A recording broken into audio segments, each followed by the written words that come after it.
नमस्कार दोस्तों, मैं अंशुल जैन आप सभी का अंशुल जैन ऑनलाइन क्लासेस में एक बार फिर से स्वागत करता हूं। आज हम सभी महत्वपूर्ण टॉपिक देखने वाले हैं जैव विविधता का, जिसके अंतर्गत हम लोग देखेंगे जैव विविधता का संरक्षण।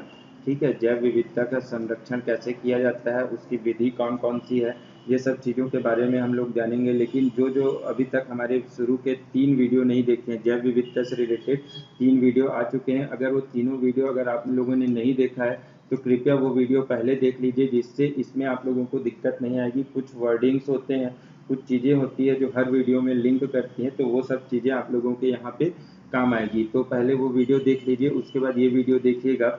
और उसके साथ ही साथ जो हमारे चैनल से अभी नए जुड़ रहे हैं, कृपया हमारे चैनल को सब्सक्राइब कर लीजिए और बेल आइकॉन पर क्लिक कर दीजिए, जिससे आने वाले जो वीडियोस हैं उनके नोटिफिकेशन आपको मिलते रहेंगे। और अगर आपको वीडियो अच्छा लगता है तो हमारे वीडियो को लाइक कीजिए और अपने दोस्तों के साथ शेयर कीजिए, क्योंकि आपका लाइक और शेयर ही हमें आगे आने वाले वीडियोस को और अच्छे तरीके से कैसे बनाएं और कहां से कंटेंट नए नए लाएं, इसके लिए प्रेरित करता है। तो आप लोग का लाइक सब्सक्राइब अगर आप करते रहेंगे, ठीक है, तो हम लोग नए नए वीडियोस आप लोगों के लिए बहुत ही अच्छे तरीके से लाते रहेंगे। और एक मोस्ट इम्पॉर्टेंट जो चीज़ है कि एक टेलीग्राम चैनल है हम लोगों का, जिसका नाम है ऑनलाइन अड्डा।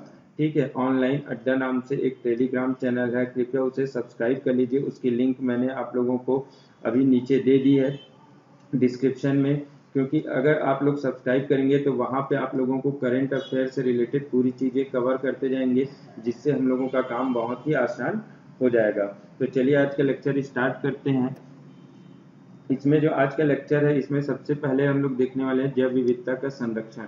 तो जैव विविधता के संरक्षण के कुछ महत्व देख लेते हैं। यहाँ से क्वेश्चन नहीं बनता है कभी, ठीक है, यहाँ से कभी क्वेश्चन नहीं बनेगा, लेकिन क्या है, कुछ चीज़ें हम लोगों को जानना आवश्यक है, इसलिए हम लोग इसको देख लेते हैं।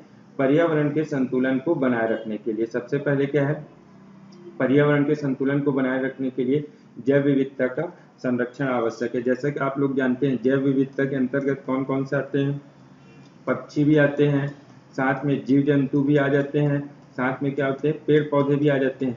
मतलब जितना भी वातावरण में पाया जाता है वो सब किसके अंतर्गत आता है, जैव विविधता के अंतर्गत आता है। तो अगर इन सभी का संतुलन हम लोगों को बनाए रखना है इस चीज़ों का, तो हम लोगों को इसका संरक्षण आवश्यक है। जैसे अगर पेड़ पौधे नहीं रहेंगे तो बहुत सारी दिक्कतें हम लोग फेस करने पड़ेगी, हम लोगों को हो सकता है कि जनजीवन ही न रहे। तो इस प्रकार की चीज़ें हैं, इसलिए जैव विविधता का संरक्षण क्या है, आवश्यक है। दूसरा है वनों एवं जैविक परिपूर्णता के संरक्षण के लिए, वनों और जैविक परिपूर्णता के संरक्षण के लिए। तीसरा क्या है, पृथ्वी में बढ़ रहे जलवायु परिवर्तन व तापमान को कम करने के लिए। ठीक है, जलवायु परिवर्तन और तापमान को कम करने के लिए भी जैव विविधता आवश्यक है।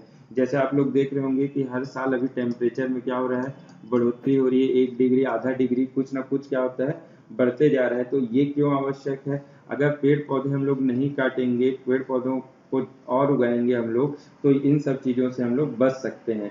ठीक है, जल का भी संरक्षण हम लोगों का आवश्यक है। इस टाइप की जो चीज़ें हैं सभी इसके अंतर्गत आ जाएंगी। फिर आता है मानव और जीव जंतुओं के अस्तित्व को बनाए रखने के लिए। किसके लिए, मानव और जीव जंतुओं के अस्तित्व को बनाए रखने के लिए भी ये बहुत ज़्यादा आवश्यक है। तो चलिए आगे देखते हैं। ये तो रही ऐसी नॉर्मल सी बात थी। आगे हम लोग जो मोस्ट इम्पॉर्टेंट चीज़ें जहाँ से क्वेश्चन बनते हैं वो सब चीज़ों को देखेंगे और समझेंगे जैव विविधता के संरक्षण की जो विधियाँ हैं। ठीक है, वो है जैव विविधता संरक्षण की विधियाँ। ठीक है, जैव विविधता संरक्षण की क्या करना है, विधियाँ देखना है। अब इन विधियों में सबसे पहली विधि होती है, इनको 2 प्रकार से बांटा गया है। पहली विधि है सांस्थितिक संरक्षण, सांस्थितिक संरक्षण या इसी को बोलते हैं स्वस्थानीय संरक्षण। अब सबसे महत्वपूर्ण चीज है स्वस्थानीय। स्वस्थानीय मतलब, स्व का मतलब क्या होता है, स्व का मतलब होता है स्वयं, और स्थानीय का मतलब तो स्थानीय होता है। मतलब स्वयं के स्थान में अगर संरक्षण हो रहा है तो उसको क्या बोलते हैं, स्वस्थानीय संरक्षण कहा जाता है। क्लियर हो गया, स्वयं के स्थान में अगर संरक्षण किया जाता है तो उसको बोलते हैं स्वस्थानीय संरक्षण। ठीक है, और इसी का दूसरा नाम भी है इन सीटू संरक्षण। इसी का एक और नाम क्या है, इन सीटू संरक्षण। ठीक, बहुत ही इंपॉर्टेंट विधि है, यहाँ से डायरेक्टली क्वेश्चन व्यापम पीएससी में उठे हुए हैं, इसलिए मैं बता रहा हूँ। इसका नाम है, एक है इन सीटू संरक्षण और इसी को स्वस्थानीय संरक्षण भी बोल देते हैं। अब स्वस्थानीय संरक्षण का मतलब होता है अपने ही स्थान में संरक्षण।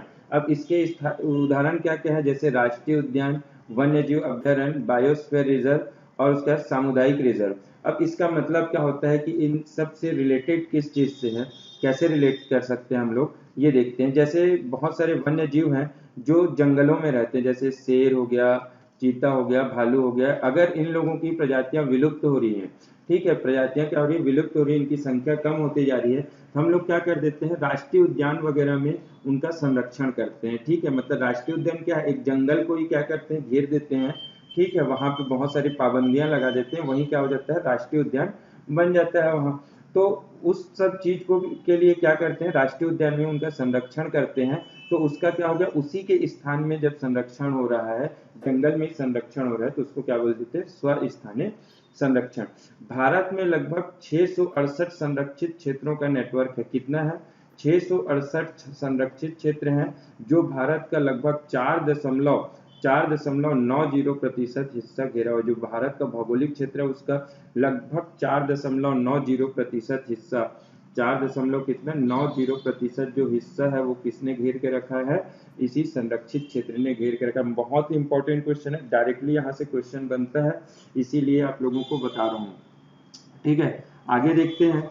आगे अब इसमें इसके अंदर घुसते हैं, थोड़ा सा हम लोग डीप जाते हैं, जिसमें अब इसमें कुल कितने राष्ट्रीय उद्यान है, राष्ट्रीय उद्यानों की संख्या 105, जो भौगोलिक क्षेत्र का 1.23% हिस्सा घेरता है। कितना, 1.23% हिस्सा ये घेर के रखता है राष्ट्रीय उद्यान। राष्ट्रीय उद्यानों की संख्या डायरेक्टली पीएससी व्यापम में पूछा गया है, भारत में राष्ट्रीय उद्यानों की संख्या कितनी है, तो भारत में राष्ट्रीय उद्यानों की संख्या कितनी है, 105। भारत में अभ्यारण्यों की संख्या कितनी है, तो अगर भारत में अभ्यारण्यों की संख्या पूछता है तो कितना है, 544, जिसका प्रतिशत है 3.62%। यहाँ पे लिखा हुआ है कितना, 3.62% अभ्यारण्य के द्वारा घेरा जाता है। इसके बाद जो है बायोस्फीयर रिजर्व है, बायोस्फीयर रिजर्वों की संख्या कितना है, भारत में 18 है। अगर हम लोग इसी को राष्ट्रीय उद्यान को छत्तीसगढ़ के परिप्रेक्ष्य में देखें, जब छत्तीसगढ़ के परिप्रेक्ष्य में देखते हैं तो राष्ट्रीय उद्यानों की संख्या कितनी, छत्तीसगढ़ में 3 राष्ट्रीय उद्यान है। अगर अभ्यारण्य देखते हैं तो छत्तीसगढ़ में कितने अभ्यारण्य है, 11 अभ्यारण्य है। अब इसके बाद आता है बायो, ठीक है, क्लियर हो गया, 3 अभ्यारण्य राष्ट्रीय उद्यान है छत्तीसगढ़ में, 11 कितने हैं, अभ्यारण्य है। ठीक, ये सब चीजें आगे और बताते जाऊंगा आप लोगों को। अब देखते हैं राष्ट्रीय उद्यान। राष्ट्रीय उद्यान होता क्या है, यह एक संरक्षित क्षेत्रों के अंतर्गत आता है। ये किसके अंतर्गत आता है, संरक्षित क्षेत्र के। इससे डायरेक्टली क्वेश्चन बनता है, राष्ट्रीय उद्यान किसके अंतर्गत आता है, आरक्षित, संरक्षित, दोनों इनमें से कोई नहीं। तो अपने को याद रखना है जो राष्ट्रीय उद्यान है किसके अंतर्गत आ जाता है, संरक्षित क्षेत्रों के अंतर्गत आता है। ठीक, अब आगे देखते हैं। आगे और भी बहुत सारी चीजें हैं, आप हम लोग हमारे साथ बने रहिए। अगर वीडियो अच्छा लग रहा है तो इसको लाइक जरूर कीजिएगा, क्योंकि आप लाइक करेंगे तो ज़्यादा से ज़्यादा व्यू आएंगे, और आपके व्यू से ही हम लोग अच्छे अच्छे वीडियोस और आगे आप लोगों के लिए लाते जाएंगे। ठीक है, अब इसके बाद जो भारत का प्रथम राष्ट्रीय उद्यान है वो कौन सा है, जिम कॉर्बेट राष्ट्रीय उद्यान। ठीक है, भारत का प्रथम राष्ट्रीय उद्यान कौन सा है, जिम कॉर्बेट राष्ट्रीय उद्यान। इसमें बहुत सारी चीजें और कुछ चीजें बता देता हूँ। जैसे जिम कॉर्बेट राष्ट्रीय उद्यान जो है वो कहाँ है, उत्तराखंड के अंदर है। कहाँ है, उत्तराखंड में पाया जाता है। और ये बना कब था, तो अगर बना कब था पूछता है तो 1936 में ये राष्ट्रीय उद्यान बना था। ठीक है, कब बना था, 1936 में राष्ट्रीय उद्यान बना था। ठीक, अब जिम कॉर्बेट राष्ट्रीय उद्यान कहाँ पे है, उत्तराखंड के अंदर है, और साथ ही साथ 1936 में बना था। अब आगे देखते हैं, आगे भारत का सबसे बड़ा राष्ट्रीय उद्यान, सबसे बड़ा राष्ट्रीय उद्यान कौन सा है, हेमिस राष्ट्रीय उद्यान सबसे बड़ा है, जो कहाँ पे है, ये जम्मू एंड कश्मीर में है। हेमिस राष्ट्रीय उद्यान कहाँ पर है, जम्मू एंड कश्मीर के अंतर्गत है।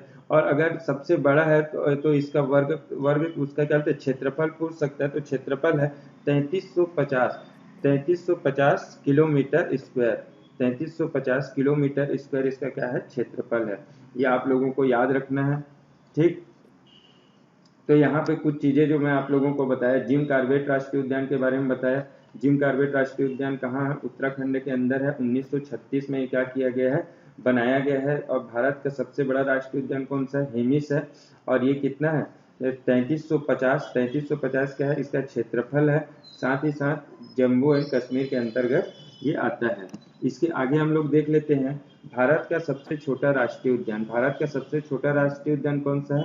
साउथ बटन भारत का जो सबसे छोटा राष्ट्रीय उद्यान है, और ये किसके अंतर्गत आता है? अंडमान एंड निकोबार द्वीप में आता है। कहाँ आता है? अंडमान एंड निकोबार द्वीप में आता है। भारत का सबसे छोटा राष्ट्रीय उद्यान अंडमान और निकोबार द्वीप में आता है।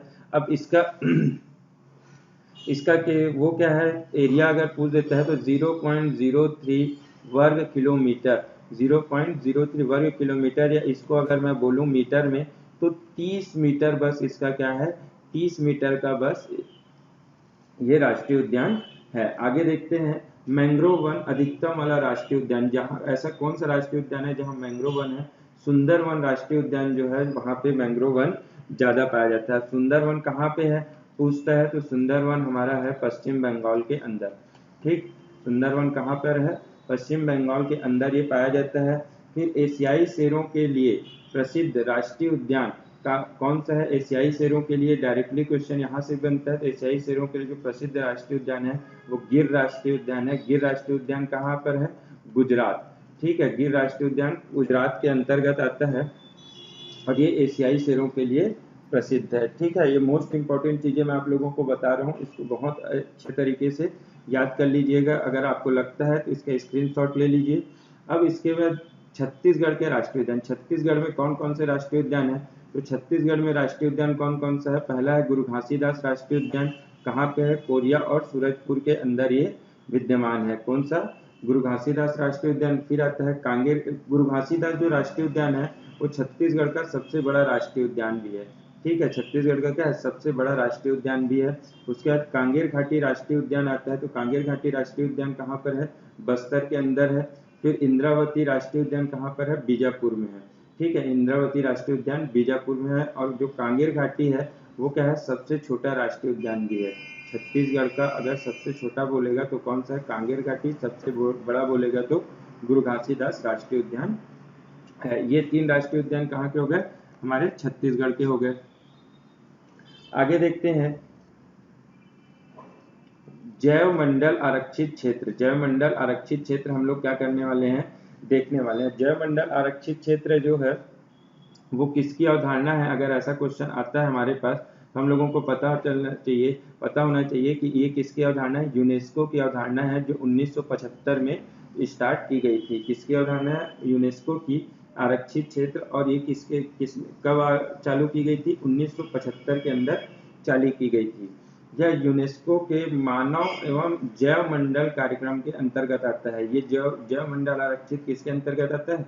मानव एवं जैव मंडल कार्यक्रम के अंतर्गत आता है। अगला देखते हैं भारत में जैव मंडल आरक्षित क्षेत्र की शुरुआत भारत में कब हुई थी? 1986 से की गई थी। अगर बोलेगा विश्व में कब से की गई थी तो विश्व में 1975 से किया गया था। और अगर भारत में पूछता है तो 1986 से भारत के अंदर किया गया था। ये मोस्ट इंपॉर्टेंट चीज है जो मैं आप लोगों को बता रहा हूँ। अगला देखते हैं वर्तमान में कुल 18 क्षेत्र हैं। वर्तमान में कुल 18 जैव मंडल वाले आरक्षित क्षेत्र हैं। ठीक, भारत में कितने हैं?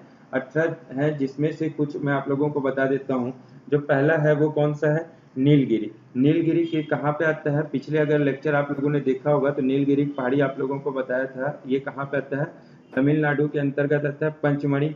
पंचमढ़ी किसके अंतर्गत आता है? पचमढ़ी आता है, मध्य प्रदेश के अंतर्गत ये आता है। ठीक है, इसके बाद क्या आता है? मन्नार की खाड़ी। मन्नार की खाड़ी भी कहाँ जाता है? तमिलनाडु के अंतर्गत आता है। ठीक है, कौन से राज्य में अगर पूछता है तो कहाँ पे आता है? तमिलनाडु में आता है। फिर आता है अचानक मार्ग प्लस अमरकंटक। ठीक है, ये इधर हो गया अमरकंटक, यहीं पे है अचानक मार्ग प्लस अमरकंटक। तो अचानक मार्ग अमरकंटक कहाँ पे आता है? इसका 2 है, हमारे छत्तीसगढ़ में आता है, प्लस कहाँ आता है? एमपी में। दोनों का मिक्सचर है अचानक मार्ग प्लस अमरकंटक। ठीक है, इसके बाद क्या आता है? नौकरेक। नौकरेक कहाँ पे आता है? नौकरेक आता है मेघालय के अंतर्गत आता है। नौकरेक कहाँ पे आता है? मेघालय के अंतर्गत आता है। उसके बाद आता है ग्रेट निकोबार। यहाँ ग्रीट हो गया है, ग्रेट निकोबार यहाँ पे है। ग्रेट निकोबार आपको देख के ही समझ आ रहा होगा कहाँ पे आएगा? अंडमान और निकोबार के अंतर्गत आएगा। कहाँ पे आएगा? अंडमान और निकोबार के अंदर।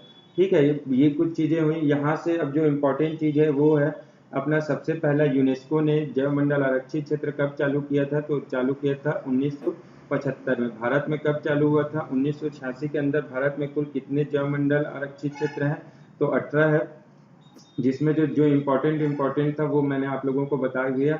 नीलगिरी तमिलनाडु के अंतर्गत आता है, मन्नार की खाड़ी तमिलनाडु के अंतर्गत आता है, फिर अचानकमार और अमरकंटक आता है, फिर आता है पंचमढ़ी मध्य प्रदेश के अंतर्गत, नौकरेक कहाँ आता है? मेघालय के अंतर्गत, और ग्रेट निकोबार आता है अंडमान निकोबार के अंतर्गत। ठीक, अब कुछ और इम्पोर्टेंट चीजें हम लोग देखते हैं। ठीक है, यहाँ पे मैं आप लोगों के लिए स्लाइड नहीं बनाया हूँ, यहाँ पे आप लोगों को ऐसे ही समझा देता हूँ। सबसे पहले आता है वन्य जीव, हम लोग देखते हैं अभ्यारण्य। क्या देखने वाले हैं? अभ्यारण्य। तो भारत में टोटल कितने अभ्यारण्य हैं? भारत में टोटल 544 अभ्यारण्यों की संख्या है। कितना है भारत में अभ्यारण्यों की संख्या? है कितनी? 544। ठीक है, भारत में अभ्यारण्यों की संख्या कितनी है? 544। अब यही पूछ देता है अगर हमारे छत्तीसगढ़ में अभ्यारण्यों की संख्या कितनी है? तो छत्तीसगढ़ में अभ्यारण्यों की संख्या कितनी है? 11। आप जब छत्तीसगढ़ आप लोगों को पढ़ाऊंगा तो उसमें ये चीजें बता दूंगा। ठीक है, अब जो कुछ कुछ आप लोग इम्पोर्टेंट चीजें हैं वो लिख लीजिए जो आप लोगों के काम आएगी। सबसे पहला है शिकारी देवी। कौन सी? शिकारी देवी अभ्यारण्य। शिकारी देवी अभ्यारण्य किसके अंतर्गत आता है बोलेगा? तो शिकारी देवी अभ्यारण्य आता है हिमाचल प्रदेश के अंतर्गत। ठीक है, इसके बाद जो मेन एक इम्पोर्टेंट है वो है घाना पक्षी विहार। ठीक है, कौन सा है? घाना पक्षी विहार। घाना पक्षी विहार कहाँ पे है? तो घाना पक्षी विहार है गोवा के अंतर्गत आता है, गोवा के अंतर्गत आता है घाना पक्षी विहार। उसके बाद आता है सलीम अली राष्ट्रीय उद्यान। कौन सा? सलीम अली पक्षी विहार। लिखते जाइए साथ ही साथ मेरे, सलीम अली पक्षी विहार। तो सलीम अली पक्षी विहार कहाँ पे आता है? ये सलीम अली पक्षी विहार आता है गोवा के अंतर्गत। ये थोड़ा सा मार्क कीजिएगा, जो घाना पक्षी विहार है वो आता है राजस्थान के अंतर्गत, इसको सुधार लीजिएगा। जो घाना पक्षी विहार है कहाँ पे आता है? राजस्थान के अंतर्गत। और सलीम अली पक्षी विहार है वो कहाँ से आता है? गोवा के अंतर्गत। ये कुछ है, बाकी और भी बहुत सारे हैं। ठीक है, वो सब आप लोग याद कर लीजिएगा, मोस्ट इम्पॉर्टेंट और भी हैं। ठीक है, मैं यहाँ पे आप लोगों को पूरा नहीं करवा सकता। ठीक, तो इसके बाद आज का लेक्चर यहीं पे समाप्त करते हैं। अगले लेक्चर में इसकी दूसरी विधि के बारे में हम लोग जानेंगे, जहां हम लोग बहुत सारी चीज़ें और भी डिस्कस करेंगे। ठीक है, जब तक हमारे साथ बने रहिए, हमारे वीडियो को लाइक कीजिए, सब्सक्राइब कीजिए और हमारे टेलीग्राम चैनल से भी जुड़े रहिए, जिससे आप लोग को कोई भी दिक्कत नहीं आएगी। Thank you guys.